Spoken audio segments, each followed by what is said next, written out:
అందరికీ నమస్కారం. ధర్మ సంస్థాపనార్థాయ సంభవామి యుగే యుగే.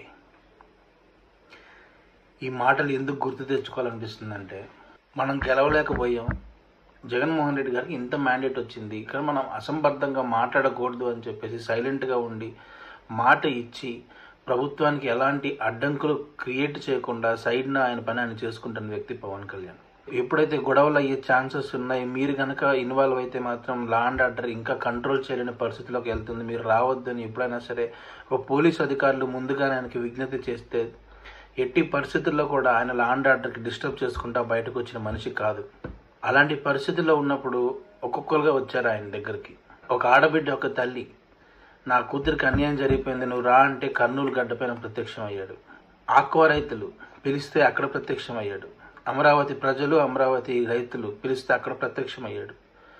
అసలు మొట్టమొదటిగా భవన నిర్మాణ కార్మికులు పిలిచినప్పుడు ఆయన వెళ్ళినప్పుడు జరిగిన ర్యాలీని చూస్తే అంత భారీగా జరిగిన ర్యాలీని మనం అతి కొద్ది సంఖ్యతో వేళ్లపైన చూపించవచ్చు, లేదా లేదు అని కూడా చెప్పొచ్చు.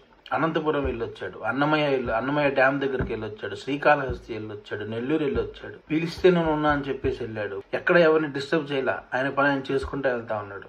నేనే పాలించాలి, అందరూ నా కాళ్ళ దగ్గరికి రావాలి అనే ఒక వ్యక్తిత్వం ఉన్న మనిషి ఇతను ఈ విధంగా లీడర్గా ఎదుగుతూ ఉంటే చూడలేకపోయాడు. రాష్ట్రం అంతా తిరుగుతున్నాడు జనవాణి కార్యక్రమం అని చెప్పి, ఎక్కడ ఏ గొడవ జరగల. విశాఖపట్నం వెళ్తున్నాడు, విశాఖపట్నం వెళ్తే విశాఖపట్నంలోని ప్రాబ్లమ్స్ అన్ని బయట పెడతాడని మ్యాటర్ అర్థమైపోయింది.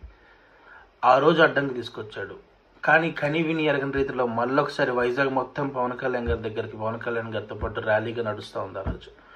ఆ రోజు నువ్వు బయటకు రావద్దు, అద్దాల నుంచి చేతులు ఊపొద్దు, నువ్వు పైన నిలబడి చెప్పి నమస్కారాలు చెప్పొద్దు, నువ్వు అసలు లోపలికి వెళ్ళిపోయి డైరెక్ట్గా హోటల్కి వెళ్ళిపో అంటే అక్కడ స్టార్ట్ అయింది మళ్ళీ యుద్ధం.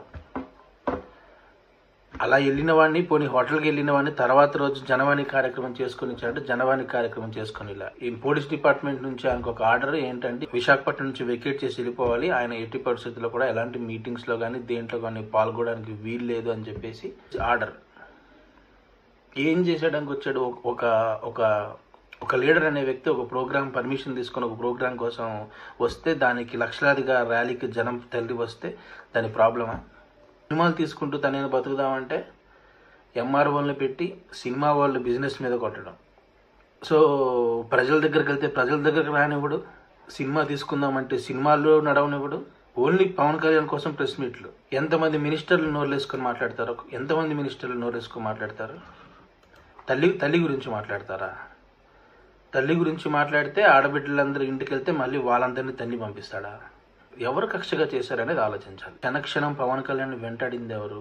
ఒక పక్క ప్రజలందరూ చదువుతున్నారు, అన్న నోటిఫికేషన్లు ఏమీ పడట్లేదన్నా, డిఎస్సి లేదన్నా, టీచర్ ఉద్యోగాలు లేవన్నా, బయటికి వెళ్ళిపోవాల్సి వస్తుందా అని చెప్పేసి యూత్ అంతా వచ్చి చెప్తుంది. ఒక పక్క వ్యాపారాలు చేసుకోలేకపోతున్నాం అని చెప్పేసి ఒక పక్క వచ్చి చెప్తున్నారు. ఎక్కడ పని దొరకట్లేదన్నా పక్క రాష్ట్రాలకు వెళ్ళిపోవాలని చెప్పేసి వాళ్ళ బాధ. ఇంకొకసారి మళ్ళీ వస్తే మాత్రం అన్న మేము ఇంకా ఈ రాష్ట్రం వదిలేసి పోవాల్సిందే అని చెప్పేసి ఒక్కొక్కడు వచ్చి గోడు పెట్టుకుంటుంటే ఆ రోజు చెప్పాడు, ఇంకా రాష్ట్ర రాజకీయ భవిష్యత్తు దిశానిర్దేశం చేయబోతున్నాను అన్నాడు. ఆ రోజు చూస్తే మాత్రం చాలా అతిశయోక్తి అనిపించింది. ఆ రోజు నా ఫాలోయింగ్కి ఇంత పెద్ద స్టేట్మెంట్ ఇచ్చాడు ఏంటిది అనిపించింది. అప్పుడే స్టార్ట్ అయింది. నీకు యుద్ధం ఇస్తానని చెప్పి మొట్టమొదటిసారి చెప్పింది అప్పుడే. చాలా సూటిగా, చాలా క్లియర్గా, సింపుల్ మాటల్లో చెప్పాడు. ఓటును చీలనివ్వను, వైసీపీ వ్యతిరేక ఓటును చీలనివ్వనని చెప్పిన మాట ఈరోజు సంభవామి యుగే యుగే అని అంటున్నామంటే దానికి కారణం ఆ రోజు చెప్పిన ఆయన మాట. ఆ రోజు నుంచి ఒక్కొక్క అడుగు వేస్తూనే ఉన్నాడు. ఎట్టి పరిస్థితుల్లో రాష్ట్రం మంచి జరగాలంటే బీజేపీ వాళ్ళతో కలిసి ఉండాలని ఒక నిశ్చయానికి వచ్చి ముందు బీజేపీ వాళ్ళకి వెళ్ళి విషయం చెప్పి బీజేపీతో కలిసి పనిచేయడం స్టార్ట్ చేశాడు. దాని తర్వాత ఎప్పుడైతే ప్రభుత్వం అపోజిషన్ పార్టీ మీదకు కూడా వెళ్ళి వాడిని నొక్కి పట్టాలని చూసిందో, నేనున్నానని చెప్పేసి శ్రీకృష్ణుడు ఏ విధంగా అయితే చిటికిన వేలు పైన కొండ గోవర్ధన కింద ఎత్తాడో ఆ విధంగా మొత్తం ఎవరన్నా మాట్లాడడానికి భయపడుతున్నాడు. చంద్రబాబు నాయుడిని అరెస్ట్ చేశారు. ఇప్పుడు మనం ఎవడు మాట్లాడితే ఏమవుతుంది అని చెప్పి రాష్ట్రం అంతా భయం. నేను వదిలేవాడిని కాదమ్మా అని చెప్పేసి బయలుదేరాడు కారేసుకొని. బోర్డర్లో ఆపేస్తామని చెప్పేసి బోర్డర్లో ఆపేశారు. బోర్డర్లో ఆపేస్తే పవన్ కళ్యాణ్ చుట్టూ ఉన్న సైన్యం ఊరికి వదిలేస్తుందా? లేకపోతే అతను అట్లా వదిలేసి సరే ఓకే మీరు వద్దన్నారు అని వెళ్ళిపోయే రకమా? నడుచుకుంటూ వస్తానని చెప్పి రోడ్డు ఎక్కాడు. దెబ్బ కారు ఎక్కించి పంపించారు. ఒకడు అనుకున్నాడు చాలా గట్టిగా అనుకున్నాడు. ఎలాగైనా చేసి చూపించాలనుకున్నారు. ప్యాకేజీ స్టార్ అన్నారు, దత్తపుత్రుడు అన్నారు, మ్యారేజీ స్టార్ అన్నారు.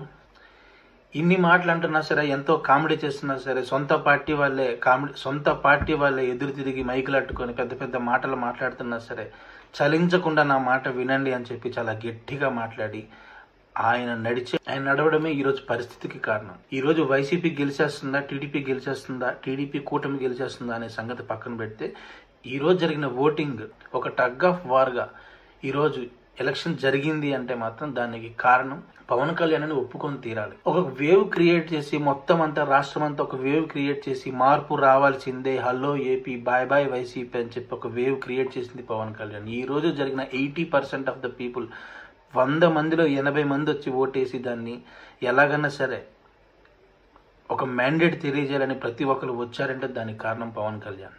ఈ ధర్మ సంస్థాపన కోసం చేసిన ఈ జర్నీ చాలామంది ఆయనకి వ్యతిరేకులయ్యారు. చాలామంది తెలిసి తెలియక కామెడీ చేశారు. ఈరోజు ధర్మస్థాపన జరగబోతా ఉంది. జూన్ 4 కోసం వెయిట్ చేద్దాం.